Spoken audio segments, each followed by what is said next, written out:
Hey everybody, I'm James Gunn. I'm the co-CEO of DC Studios. So as many of you know, DC has been disconnected in film and television for a long time. And it's one of, our jobs, mine and Peter's, is to come in and make sure the DCU is connected in film, television, gaming, and animation. That the characters are consistent, played by the same actors, and it works within one story. And if something is outside of that, like Matt Reeves' Batman or Todd Phillips' Joker or Teen Titans Go, that it is clearly labeled as DC Elseworlds, outside of the mainstream DCU continuity. Now, Peter and I have gotten pretty lucky in terms of the 4 projects that are coming out over the next year. First, we have Shazam! Fury of the Gods. Shazam has always been off kind of in his own part of the DCU, so he connects very well. That moves directly into The Flash, a fantastic movie that I really love that resets the entire DC universe. Then to move into Blue Beetle,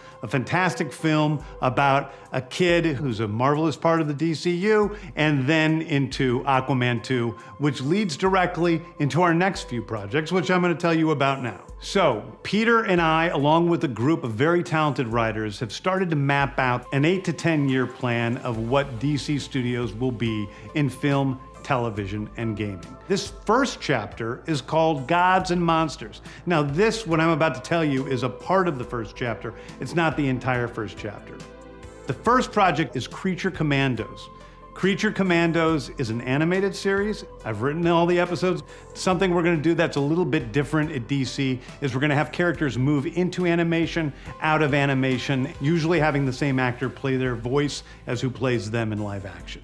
The next project up is Waller. This is a story of Amanda Waller, played by Viola Davis. Viola Davis is going to team up with members of Team Peacemaker, and this is a story that's been created by Crystal Henry, who did Watchmen, and Jeremy Carver, who created the Doom Patrol. It is a fantastic story that's out of this world, and I can't wait for people to see it. Okay, next up is the big one, the true beginning of the DCU. This is called Superman Legacy. This is being written by me. I'm in the middle of it. I'm having a great time doing it.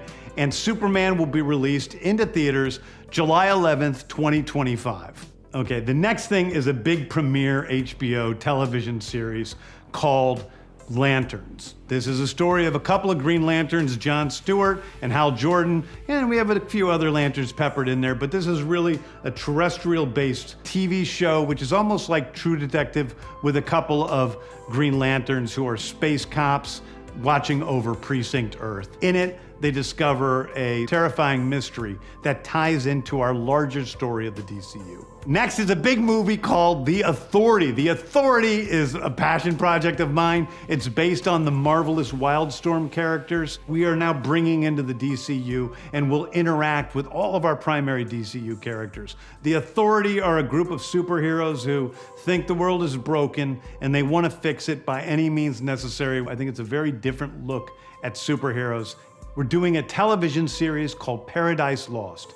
Paradise Lost is the story of Paradise Island, usually known as Themyscira, which is the birthplace of Wonder Woman. It's almost like Game of Thrones with Westeros, but with all of the inhabitants of Paradise Island. The introduction of the DCU's Batman is The Brave and the Bold. The Brave and the Bold is the story of Batman and his actual son, Damian Wayne. This is based on Grant Morrison's great comic book run. Damian Wayne is my favorite Robin. He's a little assassin who Batman tries to get in line, and so this is the story of the two of them and the beginning of sort of the Bat family in the DCU.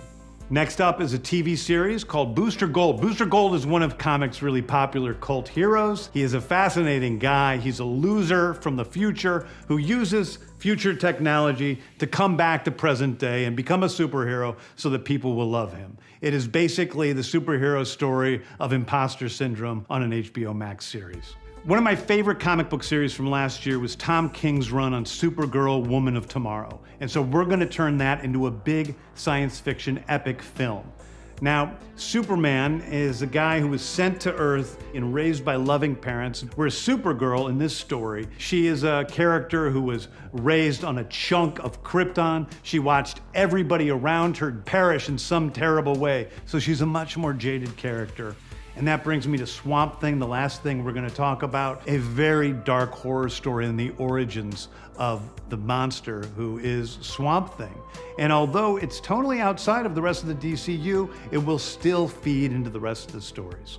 Anyway, those are the stories that I can tell you about right now. I've loved the DC characters since I was a child. They're incredibly important to me.